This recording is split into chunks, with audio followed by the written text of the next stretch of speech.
xarakada al-shabaab ayaa sheegay inay dagaal culus kula wareegeen saldhig milatari oo ku yaala duleedka Kismaayo. wararka ka imaanayo magaalada Kismaayo ee xarunta gobolka Jubbada Hoose ayaa waxay ku waramayaan in qarax iyo dagaal toos ah uu saaka aroortii ka dhacay duleedka magaalada Kismaayo.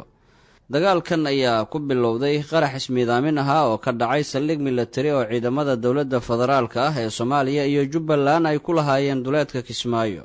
qaraxa kadib ayaa waxaa saldhigga ka dhacay dagaal lexmaray ciidamada dowladda iyo kuwa al-shabaab ee weerarka soo qaaday, waxaana dagaal uu socday muddo saacada sida ay noo xaqiijiyeen dadka deegaanka.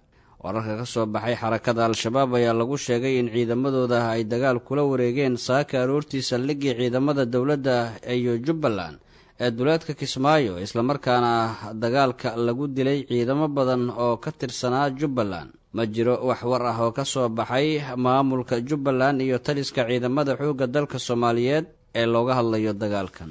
isla wararka al-shabaab ayaan ku jirnaa.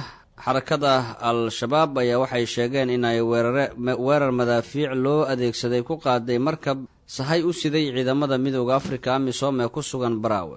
wararka ayaa waxay sheegayaan inuu duqeyn la kulmay markab sahay waa shalay gelinkii dambe ku soo xiran lahaa dekedda macmalka ah ee magaalada Baraawe, waxayna al-shabaab sheegeen in guutadooda u qaabilsan madaafiicda inay howlgalkaas fuliyeen. dhinaca kale, war ka soo baxay maamulka Baraawe ayaa lagu xaqiijiyey weerarkaas, balse waxa ay sheegeen in madaafiicdii ay soo tuureen al-shabaab ay meel cidlo ah ku qarxeen, islamarkaana aysan geysan khasaare nafeed iyo mid hantiyadeed intaba, sida uu idaacadda Simba u sheegay taliyaha amniga magaalada Baraawe Ibraahim Aadan Cali.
Ibraahim Aadan Cali, taliyaha amniga magaalada Baraawe, oo ka warbixinayay weerar al-shabaab ay ku qaadeen markab fadhiyay xeebta Baraawe. halkan waa idaacadda Simba.